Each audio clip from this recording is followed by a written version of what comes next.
Come on. Come on. Hello, everybody, and welcome to the Big Purple Couch. That's the University Students' Council official talk show.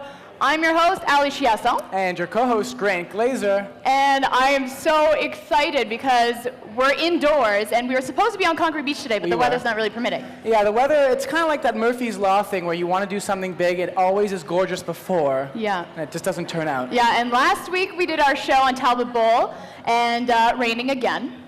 So, but an awesome time nonetheless. Awesome time. So much fun. Super, super busy. I've never soft before in my life, but boy, I felt like I was a soft because we were thrown into the O-Week jungle, like right away. We were completely put into, I guess, the lion's pit, so to speak. Yes. We had some really, really awesome times. We interviewed some amazing people. Amazing people. Well, talking about amazing people, I know I didn't, but you had a fairly interesting experience with a certain Sue Johansson. Well, you know what? I always think it's going to be an interesting experience. If you're talking to an 8-year-old woman who knows an awful lot about sex.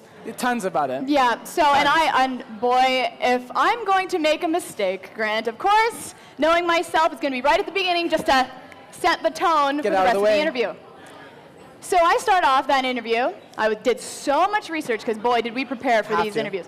I did so much research, and I guess along the way, I saw that label doctor next to her name. So label doctor? Her title, Dr. Sue Johansson. Right. So, of course, I throw right to that. I say, thank you very much, guys. Here I am. I am so lucky and honored to be with the one, the only, Dr. Sue Johansson.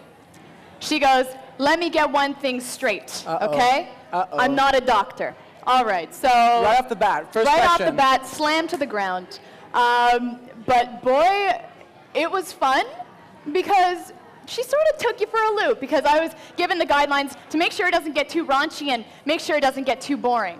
So with that, you know, I asked all my questions, but boy, I was worked. This woman, she works the room. Everything from pleasuring and, you know, she's doing sound effects. So every once in a while, I'd be doing this, like, haha, we're funny. And then she'd say something very strange. I'd be like, oh, we're not smiling now? Face. Okay, straight face, because we're talking about the serious side of sex.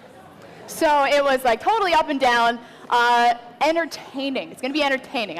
I'm leaving it up to the editors for that segment. Okay, well, on the topic of mistakes, you mentioned getting mistakes out of the way. Yeah. As bumpy as a ride that interview was, I know that I'm not one to throw, you know, my coworkers under the bus or poke fun or make jokes. So let's talk about more mistakes that Ali did. Why not? There was a lovely story which I'm sure viewers would love. It was about we interviewed Mike Mandel. You recall that? Yes, that was the first one. Can I just say that was the first one?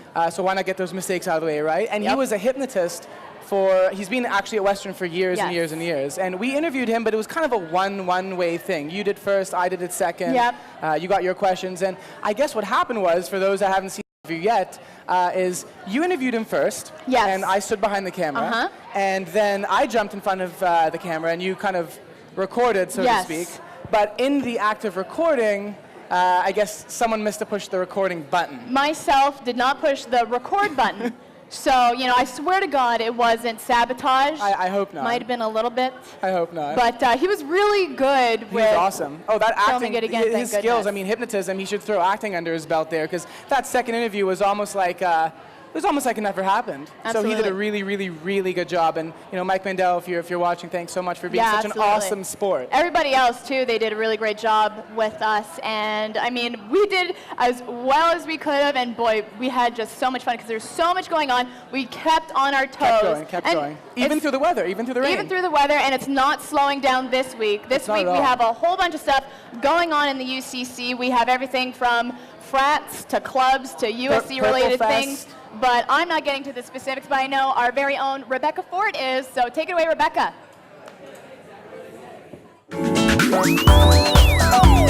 Thanks, Grant and Ali. So now that the bus pass craziness and the bookstore craziness has calmed down, we've kind of got a chance to see what's new on campus. If you haven't noticed the Booster Juice cups around, you can definitely take time to cool down for the last summer days we have left with a nice, fresh, healthy Booster Juice. If you've made your way downstairs, you'll probably notice that the pharmacy has moved to where Mustang Alley used to be. They've done a little switch. Mustang Alley will be coming soon. And of course, we are finally getting our very own grocery store. On campus, you'll find most of what you need. Everything's going going to be conveniently located downstairs in the UCC. Now, upcoming events, we have Clubs Week the week of September 20th, so if you have any motivation to get involved with a club or two, sign on up. And then we have the poster sale coming September 22nd, so start decorating your houses then, guys, and back to you, Grant and Allie.